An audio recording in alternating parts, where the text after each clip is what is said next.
Wait a second. This isn't your grandma's cancer show.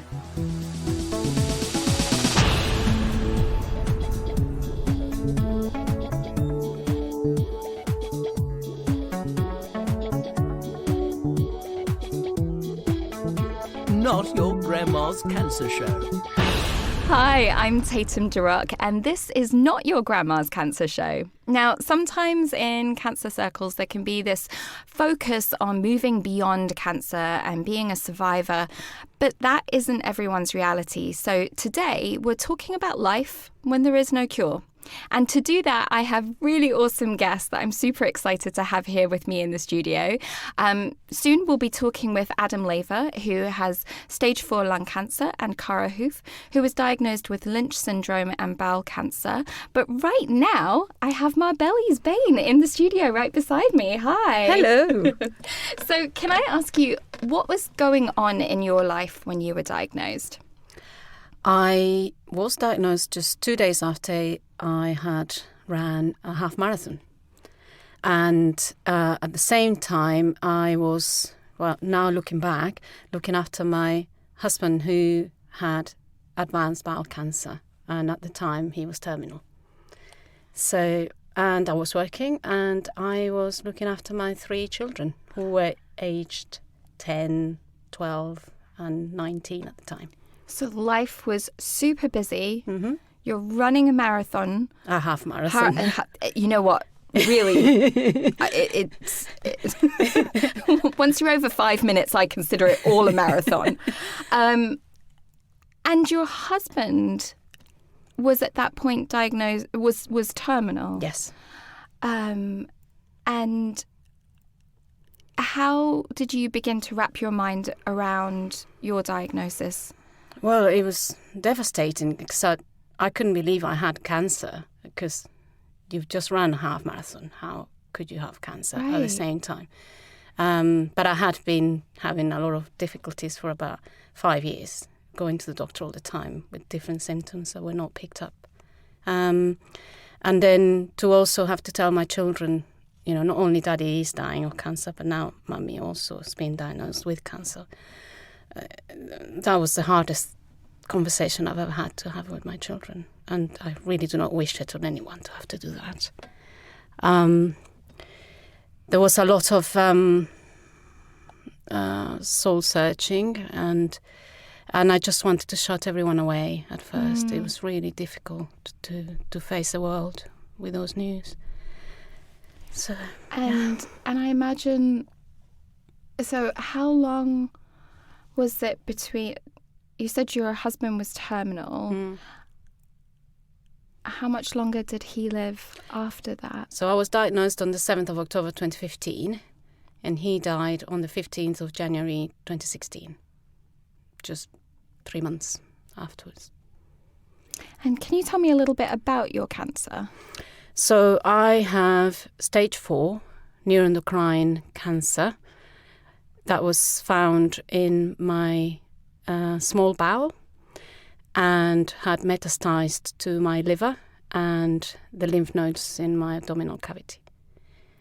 It's a rare form of cancer, neuro-endocrine cancer, and it's often misdiagnosed for many years. And often neuro-endocrine cancer patients, by the time they are fully diagnosed, they are always stage 4 because so much time has passed between all the symptoms and they are always confused with IBS or Crohn's disease or asthma. So I had all those diagnoses before I finally was diagnosed with cancer. Are you on treatment right now? Yes. So since I was diagnosed, I was put on a treatment that is on a monthly, it's every 28 days I have to have an injection. That is a little bit like chemotherapy, but not quite chemotherapy. Okay. It's very difficult to explain because although it's classed as chemo, it's not the traditional chemo that people understand. And it's mostly a hormone suppressant to stop the tumours from continuing to spread and grow. So it mostly suppresses serotonin, which is the happy hormone that people know. I'm a very happy person. I was about to say, you're not someone that I can imagine your serotonin I must have had really high levels of serotonin. Wow. So serotonin is suppressed. That's the main hormone that's suppressed to stop the tumours from spreading and being active. And I have that every 28 days. And is that something that is going to continue? That is going to continue. Well, there are different versions of that. And I'm on the second version of that. The first version didn't quite work with me. So I'm on the second version of that. And there's another line that can go after that. But I'm not at that point yet. So, yeah, that's what I have. But I've also had 4 major surgeries. Or 2 major and 2 minor. And I have a 25 centimetre scar in my abdomen where they opened me up and did lots of things to me. Is that when they put the treatment inside you? No, that's a different one. That's called transarterial chemoembolization of the liver, TACE for short. And they go in through your artery in your leg, up straight into your liver, with a probe and a camera that injects tiny little beads, microscopic beads, into each one of the tumour's blood supply that delivers chemotherapy. And I've had that done twice. There's the possibility of a third one. And the idea with that is that it kills the blood supply of the tumours and hopefully eventually kills the tumours themselves. Yeah. And so you went to the Shine Great Escape. I did. It was so much fun. Yeah. Anyone listening to this, you have to sign up to the Escape. So Shine Cancer Support takes away roughly around 22 young adults with cancer in their 20s, 30s and 40s for 4 days of... Oh, wow. Of wow. Yeah. Of workshops. Yeah. Little karaoke. Yes. And you were in, so there's various different workshops, but you were in one of the workshops called When There Is No Cure. Yes. And there were peals of laughter when you guys came back and shared what you had been talking about. Am I allowed to name names of the people who were there? Well, unless, if they haven't said, I would maybe just, not. Yeah. Well, so the other 2 women who were with me in this group, the incurables, we were chatting. There were lots of tears and we were all talking about funeral plans. One of them hadn't started to think about that. And I think coming to that helped her get her head around that, that was an important thing to do. And as we started talking about funeral plans, we all came up with the idea that we should all have maybe a reality TV show come up and where we could either be something like Come Die With Me or Don't Tell the Corpse or maybe Strictly Come Dying. So where we just basically score each other's funerals, out of 10. So it's a little competition. I was about to say, competitive spirit coming out there. Yes. Of grading each other's. Yeah. And we all had different ideas as to what we wanted our funerals to be. Mm-hmm. So I know what mine is going to be. So tell us what yours is going to be. Well, I'm going to have a David Bowie style cremation. So no one is going to turn up to that. There's no point. It's very expensive, by the way. Don't do that. So you just go and your body's cremated, and that's fine. And then mine is going to be a party, 1980s themed disco, with karaoke, and everyone has to wear an item of clothing in the colour orange, because orange doesn't rhyme with anything. And by the time I'm cremated, I'll be nothing, so nothing will rhyme with orange. You've got this all thought through. Yeah. So, and people are allowed to get up and talk about me or not talk about me or whatever they want to say and dance and enjoy themselves and have fun, because that's what life is all about. And how was that experience of talking to other people at the Escape? did you find it a relief to be able to talk? Was it, are there other people in your life that you feel that you could have had those conversations with in that way? Well, I only inform my experience by what I've already lived through with my husband, who was not keen on talking about anything to do with death. And it was a complete taboo subject for him. So I had no idea what he wanted to do or what he wanted us to do when he died, for example, or how to approach death. So he was very much on the hoof, basically. I did everything just thinking that that's what he wanted me to do. And in a way, I don't want my family and my friends to go through that. I want them to know exactly what I want.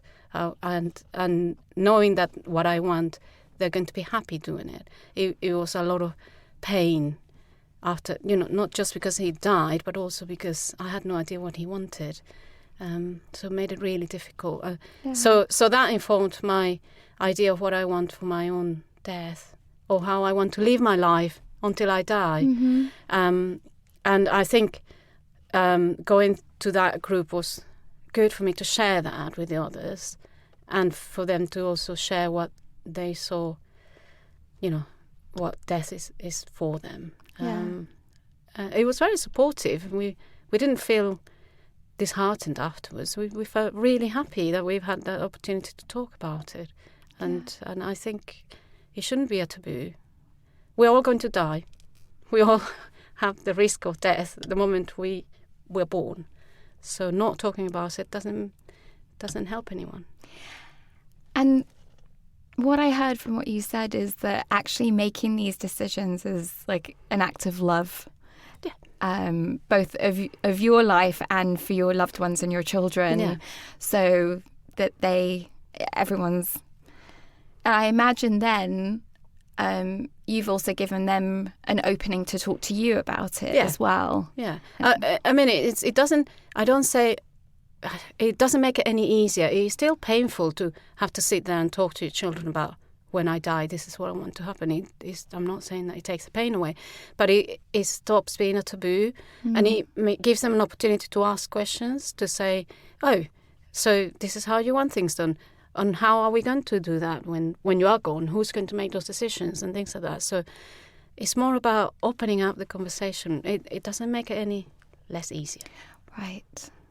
But I suppose there are conditions where those conversations get harder, and when they're under a taboo, or if they felt like they couldn't ask those questions, it would always be hard, but then there's factors that can compound it. Yeah. So now Adam joins us in the studio. Hi. Hi, guys. And how has it been listening to Marbellys? Well, eye-opening, brilliant. I talk about my diagnosis a lot, but I don't often get the chance to hear of other people talk about theirs, especially when it's so similar to my own. So it's been really good. Yeah. Hearing you talk openly and very rewarding. So you were diagnosed over 2.5 years ago now. Yeah, it was March into April 2016. Do you want me to go into how I was originally diagnosed? Yeah. Okay, so I was originally hospitalised through some breathing difficulties, completely cancer related. Had a narrowing of the windpipe, which was an infection. They took an x-ray of my windpipe, which just so happened to pick up the top of my chest as well. So I was in with the ENT team, the ear, nose and throat, and they didn't like a sign on my lung, so they forwarded it on to the respiratory team. Fit and healthy 37-year-old at the time, cycled every day, played football every week, never smoked, never had any kind of symptoms or anything, but something appeared on the lung they didn't like the look of. Went to the respiratory team and they thought it was a tumour, a very small one in the far reaches of the branches of the lung. They wanted to rule everything out, so they sent me for every scan going, just to give me the benefit of the doubt, but everything came back saying no, it was cancer. At that point it had already spread to 2 places in my spine, so I was straight into stage 4 lung cancer. It was a DNA mutation that triggered the cancer cells, which can happen. Everyone's DNA mutates over their lifespan. Just a very rare few then triggers cancer cells into activity, and that's what happened to mine. So for 18 months, I was on a tablet medication called afatinib to deal with my non-small cell lung cancer. It's targeted medication, treating it like a force field around the tumour, so it doesn't grow or spread, but it doesn't neutralise it or kill it off. But then even rarer for me, within my body, I migrated from non-small cell from the lung to small cell in the liver, which is the more aggressive strand. So at that point it was like, okay, we need to treat that rather than the lung. So I moved over to the standard IV chemo for 6 cycles, which did its job. It neutralised the liver. Nothing was showing up on the scan. It doesn't mean it isn't there. It just means that it's small enough not to be picked up on the scan, so they were happy. The spine and the lung remained under control and stable. So we then moved on to radiotherapy just to do a bit of work on the lung and the spine areas, which again proved successful for six weeks. Every day, Monday to Friday, going in for a radiotherapy session. At the end of the six weeks of that, it was a case of allowing me to recover. At that point, obviously, the liver isn't getting treated because it's showing as no signs. But then when I went back for my scan 6 weeks later, it had taken over again, and this is only now we're up to about 6 weeks ago now. I had the results of that. So basically what that means is that I can't remain treatment free. The hope was that I'd get my scans and nothing would show, and I'd go back getting scanned and go back getting scanned until it returned. But it returned instantly and more aggressive than ever. So my prognosis changed dramatically at that point, which is where I am now. I'm currently back on IV chemo, and I had my scan yesterday, and I'll get the results on Monday, which will determine whether the chemo is working or if it's doing nothing for me. And my options are getting treated by chemo to kill off what's going on in the liver, but there's obviously only a limited time that will work for me. Or if the chemo isn't working and the liver's continuing to grow, then it's a case that it will just continue to grow until it goes no further. And that's where I am at the moment. So this has been there's so many different stages that you have been through. I mean, you dove right into being stage 4, but then you had a period of nothing showing on a scan in your... At the end of the original cycles of chemo, of the IV chemo. So, the IV chemo finished earlier this year. So I started just before Christmas, went through the Christmas period having chemo for 6 cycles, which was every 3 weeks. So 18 weeks later, I get not the all clear, but I get a scan that's showing no signs on my liver, and the other original areas under control.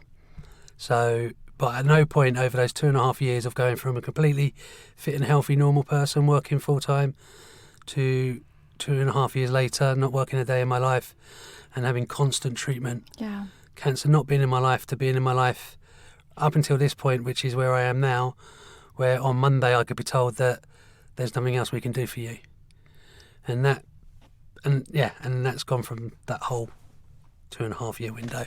Yeah, and I think a lot of people don't necessarily are not so familiar with the different stages of that, and I think some of the terminology around that, that you can be on long-term treatment for a while, it can be managed for a while, but then you're now at the position that you're waiting for the ultimate test result. Yeah, so in my mind, it's always been a case of because I'm a statistic anomaly for having this, I thought I'd be a statistic anomaly for not surviving it, but prolonging it for as long as possible. But I'm right down the middle for lung cancer. I was told that the medication I was on had an 18-month lifespan. It proved to be the case.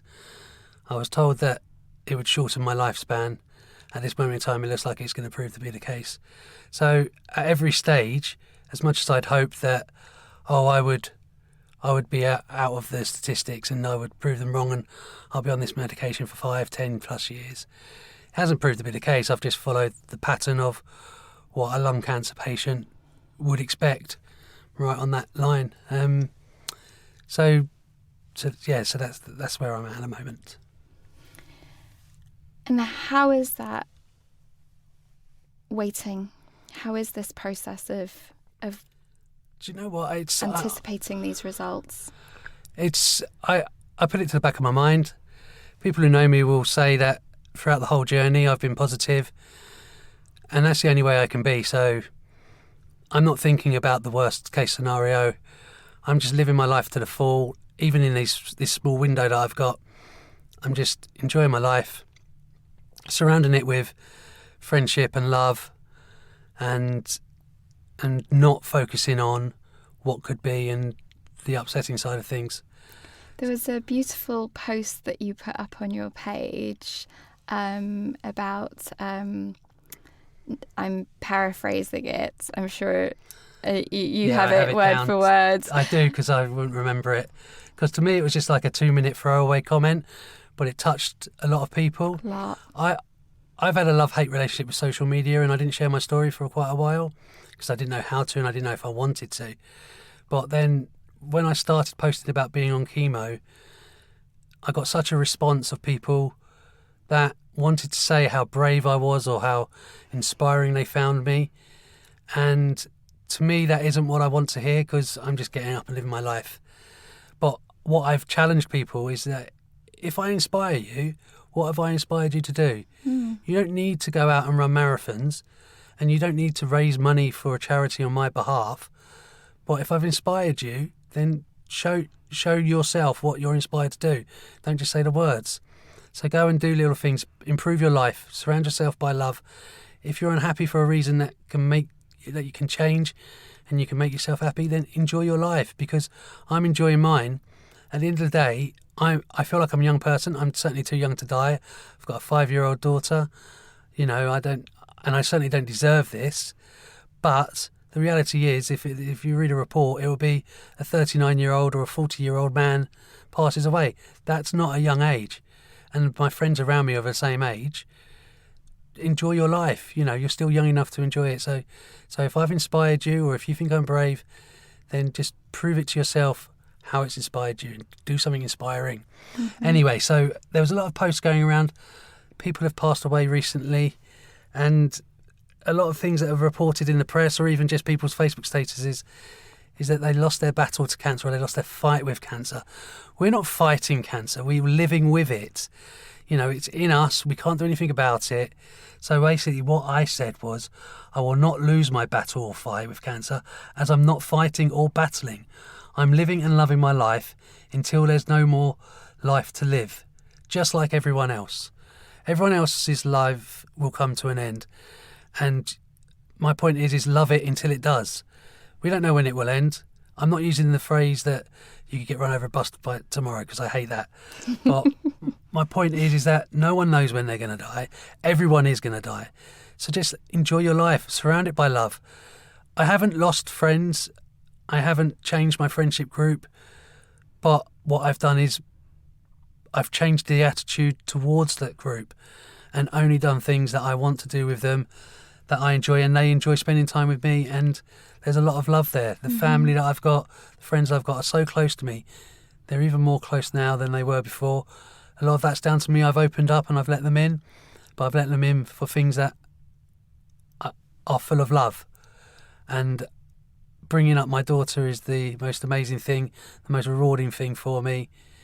So it's been an easy transition to do that, and that's what's made me as positive as I have been throughout this whole process. And if my life only lasts from diagnosis to end 2, 3, 4, 5 years, it's going to be 2, 3, 4, 5 years of the best years of my life, because it's going to be full of love and it's going to be different to how it was before. Yeah. And how is that for you, hearing that, Marbellys? Well, it's lovely, and I agree very much with Adam about as a cancer patient, I don't get up in the morning and say, "Yay, I'm going to inspire some people." I just get up and get on with life and enjoy it as much as I can, because I still have life. And what else is there? That's it. If you think there's something better out there, then go out and find it. Don't just think it. the truth is there isn't. This is it. This is life. just get on with it.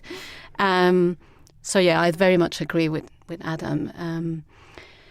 Do you wish that people did change that vocabulary around? Yeah, because I'm definitely not a soldier. I mean, I'm a pacifist. Yeah. And the whole language of battle, fighting, it just doesn't do it for me. It never did. And I've already seen a very, the love of my life die of cancer. And I tell you, he didn't lose any battle whatsoever. And as Adam, he was one of the most positive people you could have been around. The power of positivity alone doesn't cure you from illnesses, but it does allow you to enjoy the life that you do have. And he was a very positive person. So if there's anything I learned from him was that this is the life that we've been dealt. Yeah, I wish it could be different, but it isn't. So I'm going to go out and enjoy it as much as I can and to welcome as many experiences as I can in my life from whoever, I'm pleased to have met Adam today and anyone who feels inspired by any of these, just go out and do something different to enjoy your life. And for me to add to that, I mean, it's a common feeling, it's something that I had even pre-diagnosis, that if there was anything that happened in my life like what has happened now, I would say that statistically within a group of friends someone is going to get cancer at some point in their life. My stand would always be, well, give it to me, because I don't want my loved ones hurt.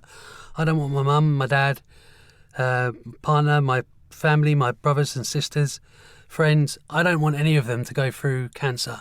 So if someone's got to have it, give it to me. And I know that 99% of the people that are close to me will feel the same, and they'll say, Adam doesn't deserve this, give it to me.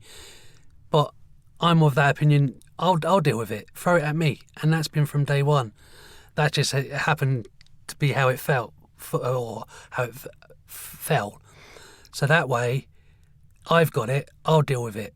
And I am dealing with it. And people are like, well, what's happened in my life from beginning to end at this point? How do you even get out of bed of the morning? It's like, well, you just got no choice. You just get up and live your life. And that's it. It's like, you give it to me, and if that means that no one else in my life has to go through what I'm going through, then I'll take it on the chin. And that's where I'm at. I'll never understand what it's like for my wife to find out that their husband's got a cancer diagnosis. My parents are the nicest, most kind people that I know. They don't deserve to go through this, and I'll never know what it's like for their son to be diagnosed with cancer. But I certainly don't want to know what my parents is like to be diagnosed. So, again, give it to me. I'll deal with it. They can be rest assured that I'm dealing with it in the best way possible. And if that means statistically no one else gets it that they're close to or with, then that's fine. I will do that. And that's not me being a martyr. That's not me doing it because I feel like it's some sort of, thing I should take on. It's just, if someone's got to have it, have it. I don't deserve it. I don't want it. But if someone's got to have it, I'd rather it be me than anybody else. Leave my loved ones alone and I'll crack on. And so the cracking on. Yes. You said about like that, you get up because it is the morning, right? And because the day needs to be lived and things need to be done still. But like, are there places or times that you feel renewed or re-energized, or you feel stronger about living in that way? So, well, I certainly know that I get more pleasure out of pleasurable things. So, whereas before going out for a meal, it was the thing you did. Now going out for a meal, it's like, I am going to enjoy this. Because for a long time, I was in a hospital when I couldn't eat anything. So when I go out and I have food, I enjoy it. When I can't drink, I drink it and I enjoy it. But I enjoy every single bit of it. And I don't know, I've done mindfulness in the past and I've done meditation in the past. And that's the kind of thing, living in that moment and enjoying it there and then. Because we don't know what is there tomorrow. So that is the perspective that cancer has given me. I started from the moment my husband was diagnosed and then following with me. So that's how I've decided that I am going to take my life forward. Is I'm enjoying this moment now. Today I'm not thinking about, in 30 seconds time what's going to happen. Just enjoy the now, because really that is all we have, the now. So yes, I feel joy when I'm in the moment, and I enjoy that. And I don't know if it's cancer or if it was going to come at some point in my life, but that is what cancer has brought to me. And you do quite a lot of running. I do a lot of running, but that's to keep the mind healthy. How does that help? Well, because when I go running, I can't think about anything. I just have to concentrate on, the miles that I am going to do, and I have to get that mileage done. There's a goal, and maybe I'm that kind of person. I need to complete goals. Mm-hmm. And so when I go out and I got this, whatever, 5 miles, 6 miles that I have to complete, that's all I'm thinking about. How far have I gone? Am I going fast enough? Am I going slow enough, or whatever? So I have nothing else to think about, and I'm listening to music. So is it like a bit of time that just gives your mind a break? Yeah, complete break. Yeah, so you don't have to think about anything while you're doing it. You're just there. Yeah, and I'm lucky that I live in a beautiful part of the world where the scenery is amazing, and it's different every time I go out. So you live by the sea? I live by the sea, so I'm very lucky, and that also helps. That this beautiful scenery. The sea changes every time. The light is different. Or if I'm running in the woods, it's again different. So that also is it's just a break. It's just nothing. I don't have to think about the shopping or the kids or the cooking or anything. It's just running. And so it's a bit of, I don't know, meditation. Yeah, it sounds like a moving meditation. Yeah. And it is a way of very much making you present, but it also seems like a little bit of so present that you don't have to think about anything else. And I'm also just listening to my body. So, am I tired? Have I got the energy? Have I not got the energy? Are my legs hurting? Are my legs not hurting? So it's a very now thing. You can't think about anything else but just that moment in time. Yeah. And Adam, I know your thing is concert going. Yeah, so when I was diagnosed, I didn't focus on prognosis and how long I would how long I'd have left to live and everything, but I had a couple of milestones in my life. So when I was diagnosed, my daughter was 2, which was very young. We haven't kept anything from her. We've kept her in the loop throughout the stages, and now she's getting to 5 and she's just gone to school. Her going to school was the one big milestone that I wanted to be around for, and we achieved that just a couple of weeks ago, which is amazing. But the other thing that's been a constant in my life is my concert going. I started going to gigs properly in the mid-90s. I was an indie boy. So Blur, Oasis, Supergrass, Pulp, all of that lot. And I went to my first proper gig in 96, which was Black Grape with my mate Reese. And what started there was a life of just gig going. And I worked out that I was approaching 300 gigs. And last week I reached my 300th gig that I've been to, which equates to, I think it's 22 gigs a year, every year since 1996. Wow. Which is more than one a month, every single month for 12 years, which is amazing. And what it was, as it was approaching 299, which was Arctic Monkeys at the O2, I've decided that I wanted something special for 300. And Spiritualized, who I loved as a band, ladies and gentlemen, We're Floating in Space, is a huge album from the mid-90s, one of the best ever. And they've released a new album which is brilliant, and they were playing a one-off London show, full gospel choir behind, Baroque orchestra, wind orchestra, string orchestra, the whole works, and just Jason Spaceman just playing the spiritualized songs in the new album. So I needed to get to that to make it 300. Now, the week leading up to that, so that gig was on the Friday. On the Tuesday, I was taken to hospital for a high temperature, which turned out to be the blood pressure and the pulse rate, what was up was down and what should have been down was up. My platelets were down. My neutro blood levels, which they wanted at least 1, are usually about 14, were 0.4. And basically, so I was on the sepsis ward, contracting sepsis, which is life-threatening. And the doctor at the time, although I was feeling fine, was talking about being out in 24 hours, and then the next breath was asking if I needed to be resuscitated or not, which was a big shock to me. My parents were there, and it just hit the reality that I could die at the click of a fingers. That was on the Tuesday. I was out on the Wednesday, and I was at the gig on the Friday. Probably not recommended at all, but it was what I needed to do. Yeah. And that made it to gig 300. And the gig was as perfect as it could have been. And it was sitting next to my mate Reese that was back there. And it's been to about 90% of the gigs that I've been to. So we've shared that life together. And I went to 301 just 2 days ago. Which was again up in London, and I've got other ones booked up. If I'm well enough to go, I'll go, and if I'm not, I'm not. It's okay, but yeah. And when you're at the gig, like, is your mind completely occupied by the music and where you are? Like, is that kind of your space? Like a similar I'm not type a cancer of thing? patient. I don't have cancer at that gig. I'm just like everyone else sitting there. Jarvis Cocker was 4 seats away from me, and I'm not there thinking, okay, a little bit to go. It was more about, okay, this is a momentous occasion, the 300th, but it wasn't a 300th, I'm glad I've got it in before I died, or it's 300 because I've rushed it because I've got cancer. It was just a special gig that I went to. Yeah. But it was just as special as probably 250 of the other ones. I've been to very few rubbish ones. So it's my space, my time. I'm just a normal person, just a normal gig goer going there. So it sounds like that's a really important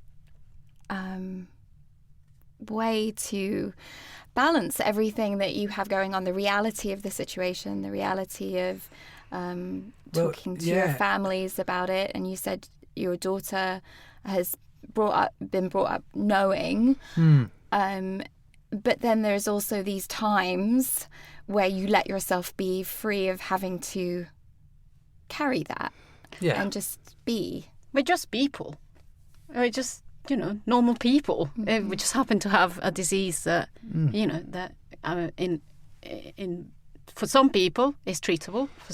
For others it isn't. And those are us here. We there'll be a point when they won't be able to treat us anymore.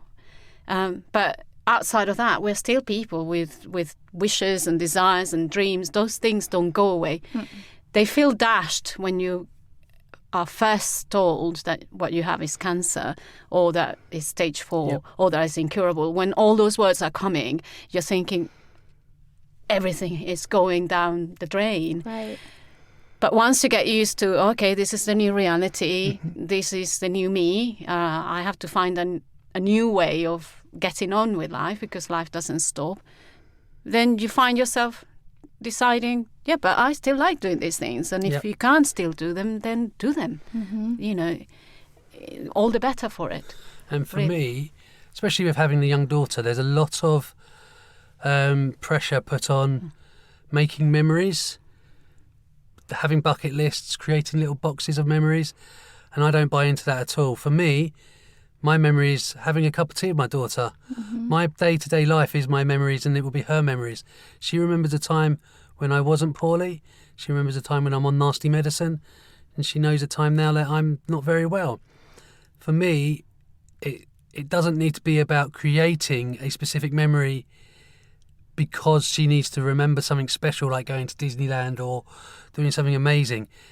I want her to remember her dad as a normal dad with passions like my music, and just remember those day-to-day things. And that's what I've been working on for the last 2.5, 3 years, is her growing up, having those memories, being the best dad I can be, and when I'm not around anymore, only having good memories, but of them being normal memories, memories that everyone else has. There shouldn't be any pressure to create special memories, because my friends who have no health issues or anything, they're not making memory boxes. They're not doing amazing things. They're just taking their kids to school. They're just living their life day by day. Right. and that's what I want to do. There may be not as much my life as theirs, but of the life that I've got, it's a normal life. And for my daughter, I'm a normal dad, and we'll have normal memories together. We'll have special memories as well.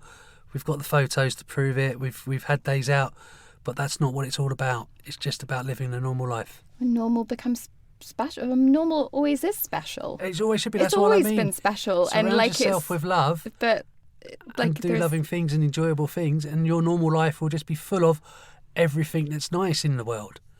Don't fill it with hate. One of the things I'm teaching my daughter at the moment, and she stops herself when she goes to say it, is she doesn't hate anything. Even when she comes home, she's like, I hate cucumber, and then she'll correct herself and she'll go, I don't like it. And I said, that's fine, as long as you try it and you don't like it, you don't have to have it. But she's ruling hate out of her vocabulary at the age of, well, she hasn't turned 5 yet, so 4. And to me, that is so important. If she grows up not hating anything and just filling her life full of love, that's the message I want to leave with her, and that's what I want her to take on from me. Yeah.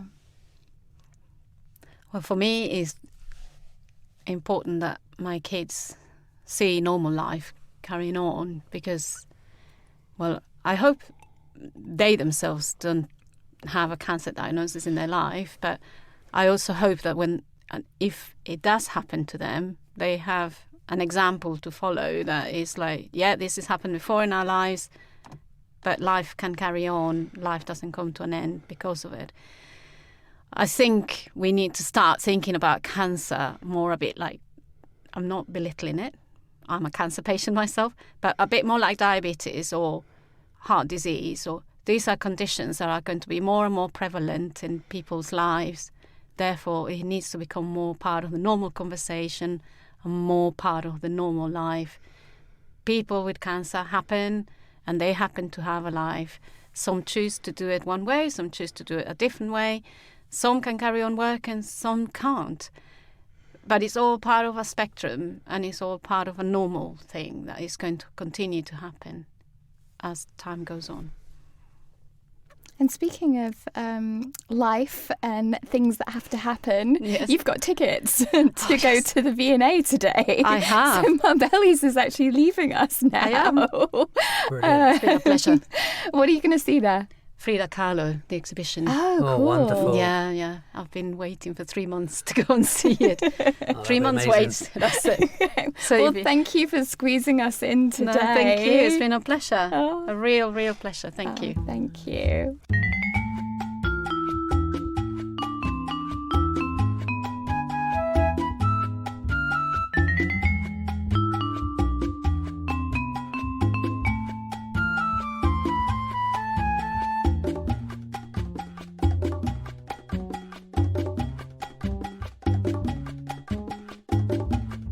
So now we have Cara who's joined us in the studio, and you've been listening to the conversation so far. I have indeed. It's been very interesting. It's always great to hear other people's stories and how they're dealing with life with cancer. The one thing that really stood out to me was when Adam was just talking about memories, and it's one thing that my best friend and I spoke about quite a lot during the early days of when I was diagnosed, the hashtag making memories, because we just said we didn't realise we were not making memories by just spending time together and doing the things that we used to do before. It's creating those memories. So you don't actually find many people that have that opinion, so it's really nice to hear it. Yeah, it's such a strong opinion of mine with my group of friends and everything. It's like, we are making memories. We're going down a pub or whatever. Why is there a pressure as soon as you become diagnosed or you've been told that your life might not last as long as it should, that you instantly have to go out and make memories? And it's a social media world at the end of the day, so you either buy into it or you don't. And a lot of people do use a hashtag making memories when they're going on a holiday or something. But it's like, you don't go on holiday all the time. And it's fair enough. People do use it, Yeah. like you say. But yeah, there's that pressure. It's like in some ways when I was diagnosed with cancer, what I wanted more than anything in the world was just to have a normal life. Yeah. And that would be, like you said, maybe sitting down with your daughter and having a cup of tea. It was like watching a movie with my friends or doing the things that I was able to do that we'd done for the past 30 odd years. And that normality was what I found comforting in those days at first when I was coming to terms with what I'd been diagnosed with. Mm-hmm. And how old were you when you were diagnosed? I was 32.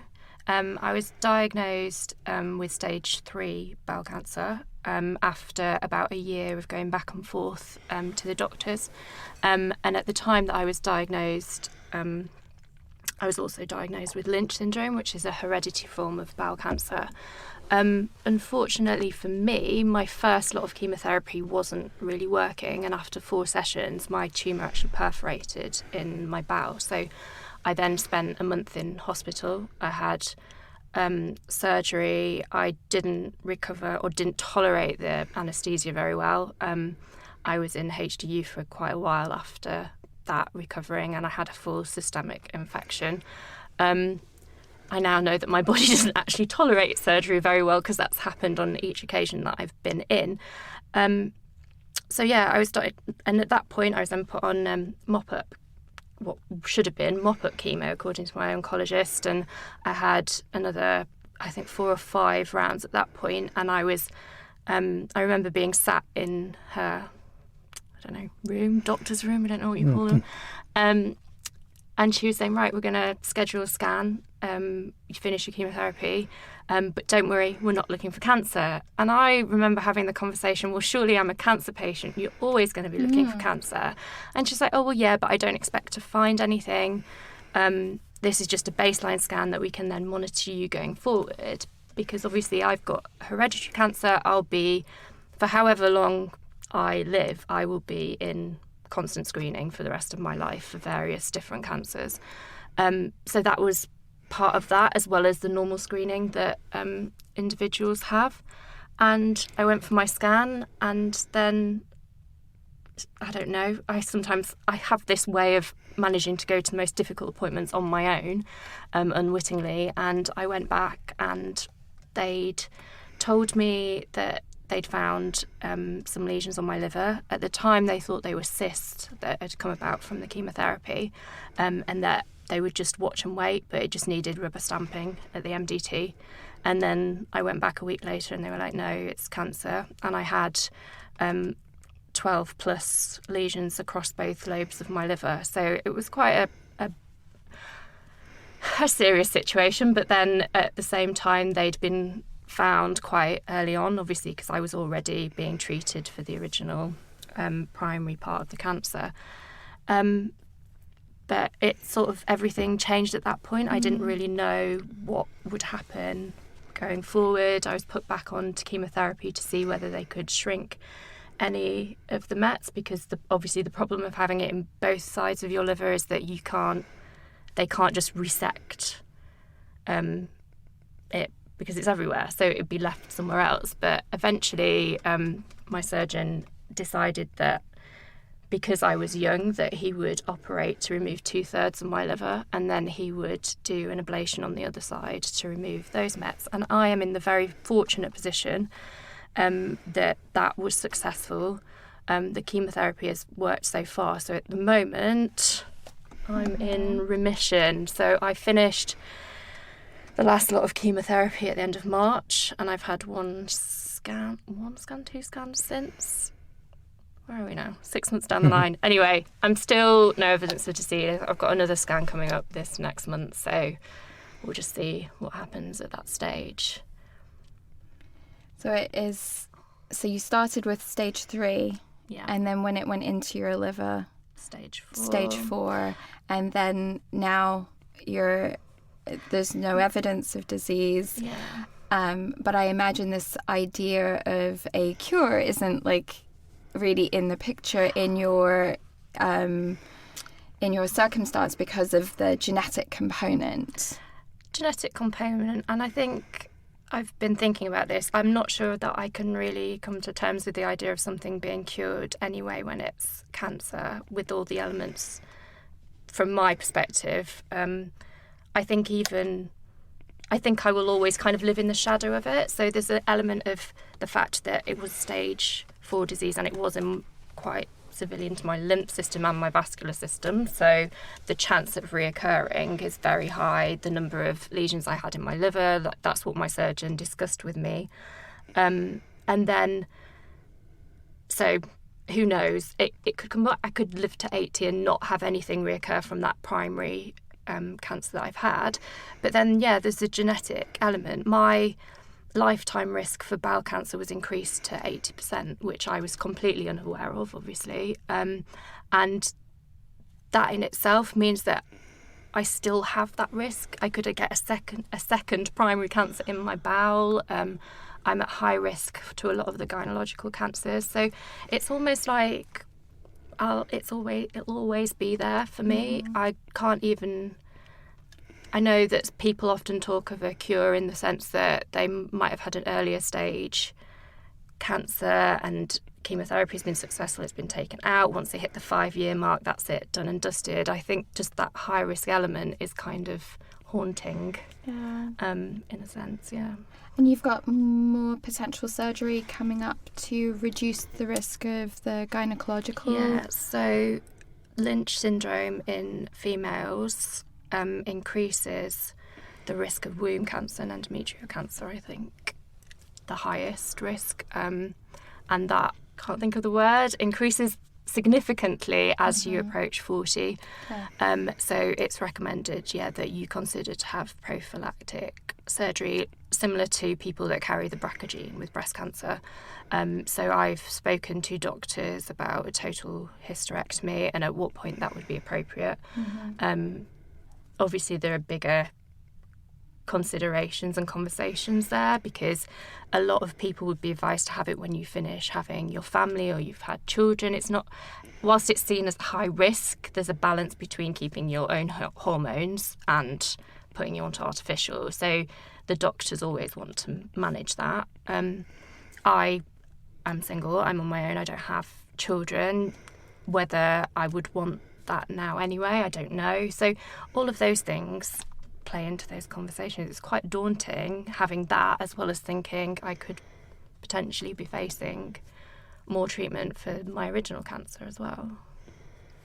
And so we were talking a little bit about Marbellys running, your concert going.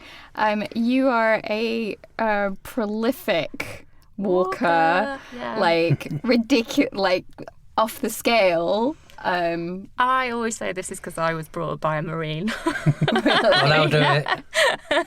I was marched across the country as a child. But I do a lot of walking. And I think my recent things of walking has come out of the fact that prior to chemotherapy or cancer, I was quite active. I did a lot of cycling. I used to go to the gym. And as I was diagnosed, I didn't want to lose that side of myself, but medicine, surgeries, all kind of impede you being able to do certain things to levels. So you kind of have to find ways to satisfy and that's difficult. Yeah, it's really hard. Like you cycle, or used to cycle, didn't you? Cycle. Yeah, because I did the London to Paris as well. Yeah, I cycled London to Paris and then I also cycled Boston to New York. Done like 10, 12 London to Brightons.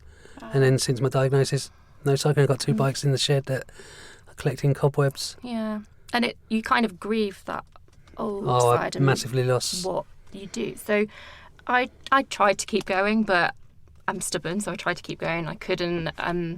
My mum used to take me on a daily airing when it got to the point where I couldn't walk that far, and literally walking down the street and round the block would have been like doing some kind of SAS signal to me because it was so. I found it so hard, but I've had periods where I haven't been on chemotherapy and I've gone out and been able to do more walking, and I find it very therapeutic. It's that time where I'm just on my own and I can process what's happening in my life, whether it's cancer, these days work stresses, what's going on, just everything. It kind of clears my thoughts. And as I've come off chemotherapy, I've just been doing a bit more and more. Obviously, last year I was walking the Thames, which I have yet to finish, but I will get there. And then I did the crazy thing at the end of chemo of deciding that I just wanted to hike 100 miles through Greenland. Amazing. 100 miles in how many days? 8 days. It's with ridiculous. 18 odd kilos on my back, so completely out in the wilderness. I went with a friend of mine, and there were reasons why I did that. I loved travelling. I like exploring new places, being outside, and cancer put a hold to a lot of that. I had to cancel a trip when I was first diagnosed, which obviously I was more devastated about that than the cancer, I think. So yeah, I just thought, I've been given this opportunity. I might not be as fit as I used to be, but I kind of have that mental strength, and I know that when I put my mind to something that I can get through it, even if it's really difficult or slow. So I booked flights and just went for it. I was like, this might be my window of opportunity, and I don't want to lose it.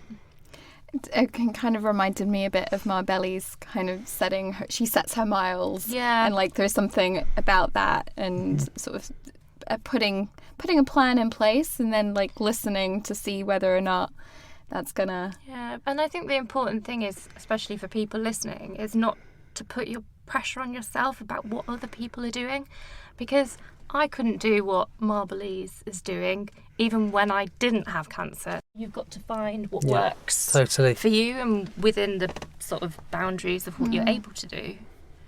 Yeah. And how has it been finding friends that also have cancer? Like, what's that? Because both of you have been on the escape as well. Yeah, for me, that's been the joining up with Shine, going on the escape, but making friends within the cancer world has been the best thing that's happened to me since my diagnosis. I've got friends and family that I haven't lost and I won't lose, who have been with me since, my longest friend has been since I was 4, so we're talking 35 years of friendship. I'll never lose him.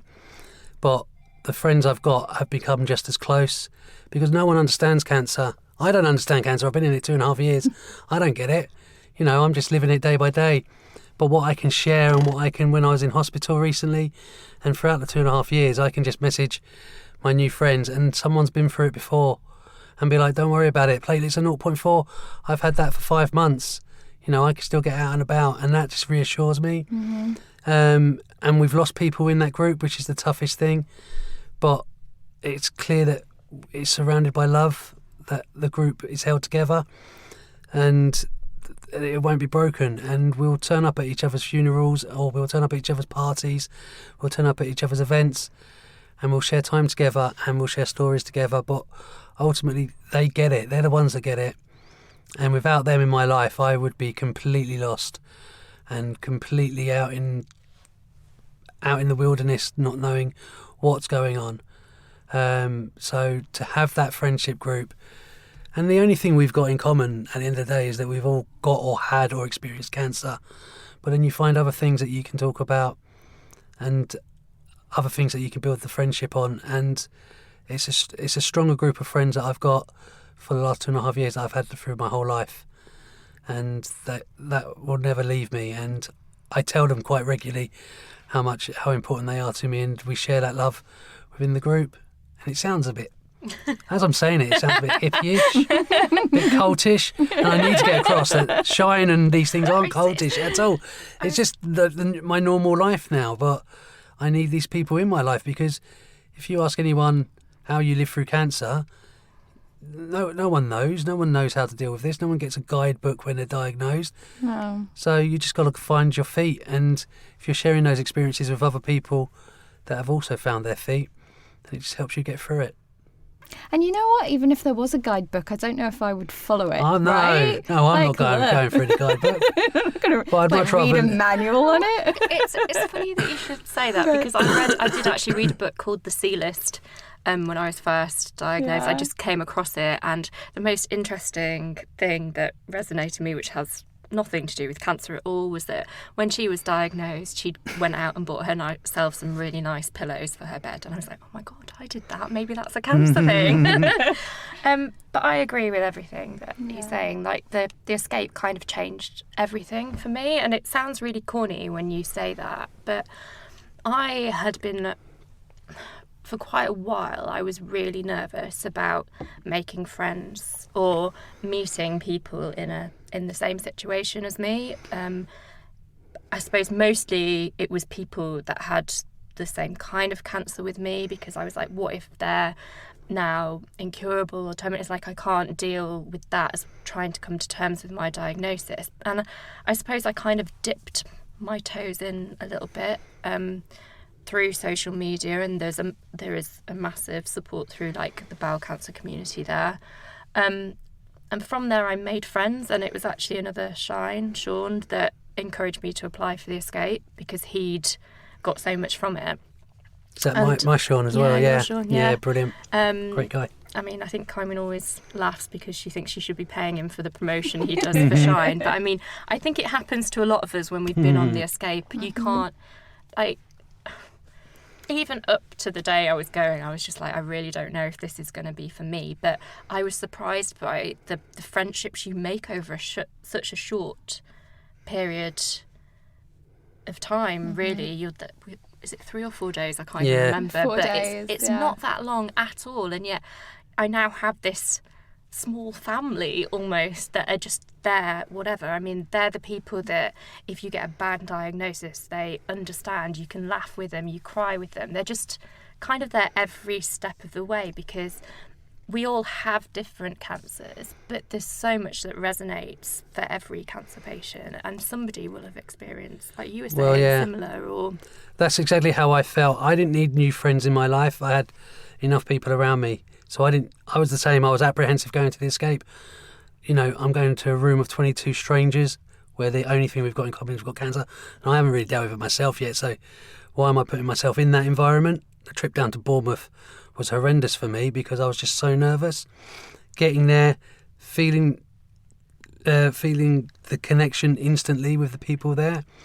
And what Cara's touching on is, I mean, for me personally, lung cancer, right, that's an old person's cancer that smoked all their life, right? So I'm going to support groups where people in retirement age talking about how their grandchildren are affected by their diagnosis whilst they're coughing because they've smoked all their life. And very few, I mean, 1 or 2 of people I've met are non-smokers, and it is a fact. And there is some sort of, feeling that every time I say I've got lung cancer, I have to follow it up with, and I've never smoked a cigarette in my life. I'm anti-smoking, I'm anti-drugs, and yet I've got this. So it can happen. And of the age group, it's so important because with Shine, it's 20s, 30s and 40s, so it's people that are either trying to start a family and can no longer do so, or trying to date, or all of working age, or have young families. I've got people in the Shine group that I know that have got a very similar diagnosis to me. They've got young children. It's how we're dealing with that. It's how we're not going to see them grow up or get married. And it's these things that we're sharing that you're not going to get from, well, for me personally, from a lung-specific support group. Right. And me being anti-smoking, I have to deal with it, but I kind of resent it, and I resent people that are in the place that I'm at through potentially a life choice. They've chosen to smoke for whatever reason. It's not a right feeling that I have, but it's something I have to come to terms with, because I have specifically chosen to have a clean life. Not clean in any way other than I choose not to smoke. That's not a hard decision to make. It's not very nice to do.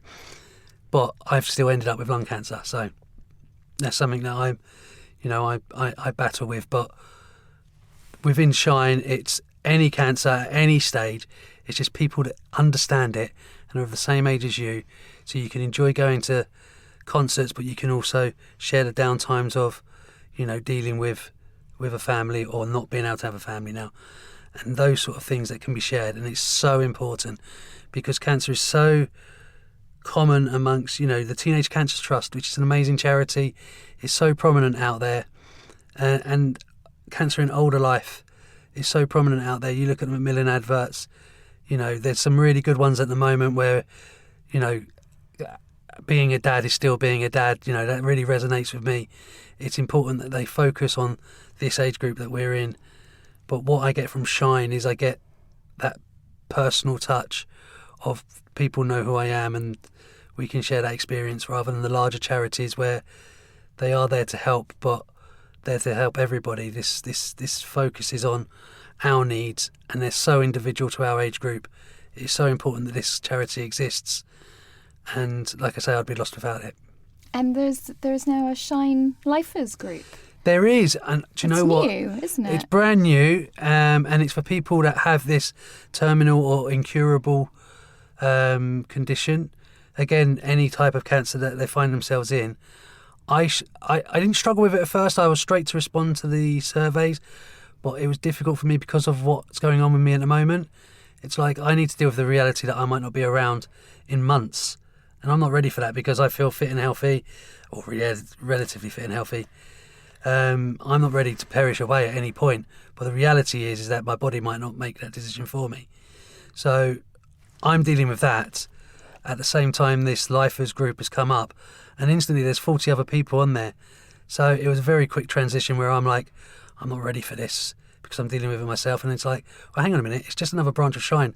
There are people now that I can connect to specifically dealing with the same thing. And that's what, by talking today, people like me who, like just a few days ago even, that needed to hear or be amongst people that are going through the same thing, if they're listening to this and going, do you know what, that guy's talking about what I'm feeling, but I haven't been able to have that conversation with anyone or haven't been able to share that, that's what this podcast is there for. The reason I'm partaking in this is so they can listen to me, and if they get something from it, if one person is positively affected by what I'm saying, then that's my job done. So, and all of hopefully. you have done such a, you're just the best guest. Well, obviously, thank you. yeah, right? And I really want to stay talking to you all day. Well, we all talk too much, don't we? Yeah, we've already established talked that before. too much. Good job editing this out. And you actually said that you talk more post-cancer than you did before. Oh, I do. Yeah, me I too. was having this Really? conversation with someone Definitely. at work today. I'm a chatter now. I could talk for Britain. Oh. And I don't think it all necessarily makes sense. And I'm more open about everything. Yeah. And I think I was a very shy person. And when I mean I was a shy person, I used to force my friends to walk into a bar before me, or I didn't like picking up the phone to make a reservation at a restaurant. Like, I'd force myself to do Right. it, but I didn't find that very easy.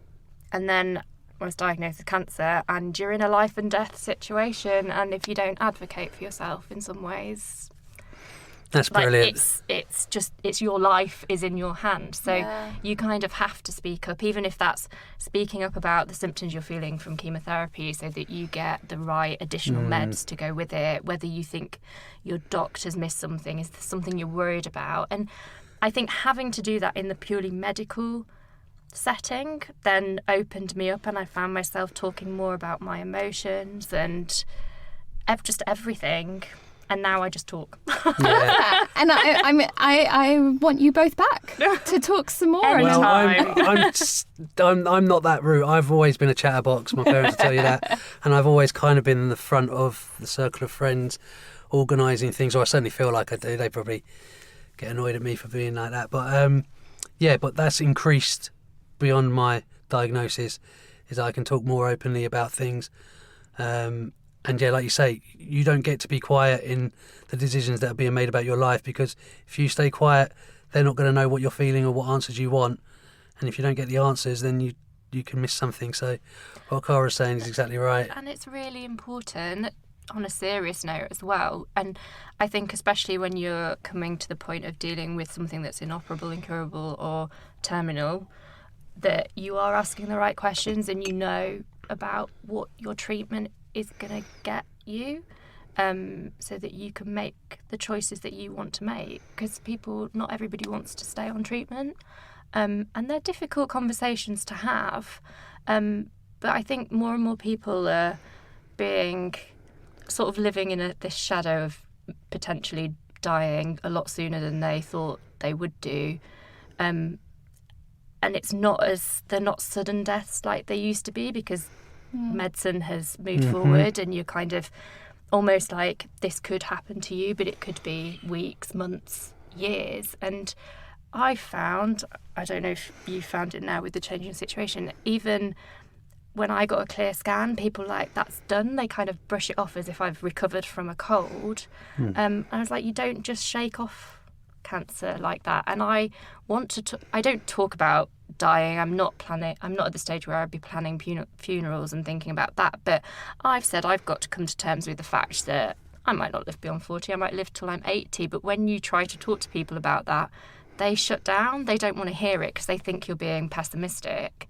And it's like, well, it's just a reality. And I think Marbellys said earlier, we all die at some point, and I think we need to be talking about it, the not culture. necessarily in a morbid way, just being open. Yeah, we're beginning that today with kind of putting some words to some ideas around that, because I think that's the thing, is that by being more open about these conversations, we can release some of the pressure. It's not going to make it easier, but we can make it less hard. Yep. Yeah, that makes sense. Yeah. Thank you so Thank much you for being inviting here. us. And Adam, keeping everything crossed for Monday. Thank you. Yeah, everything crossed. I mean, the reality is, the good news is that the chemo's doing some sort of good thing, because if it's sending me into a sepsis ward, then there needs to be a positive out of that as well. I can't actually believe you got over that in like 3 days. Yeah, 24 hours I was in and out. I won. I mean, that's what's great about some Shine friends that have had this before. I won the sepsis in and out game. Well, yeah. You know, I don't want to win an Not award that for we're competitive at Shine at No. all. But I'll probably be so competitive the other so way. Monday needs to bear some good results. Yes. And I'm not thinking of the alternative, so Okay. that's fine. Well, we're putting Fingers crossed. Good vibes out good there. crossed, legs crossed, eyes crossed, all the things crossed. So if you want to find out more about Shine and the Shine Lifers group, you can go to the website, which is shinecancersupport.org. Also go to their Facebook page. You can drop us an email. Find us a million different ways. And if you have an idea for the show, something that you'd like to hear about, just send us an email at info@shinecancersupport.org. Till next time, see you later.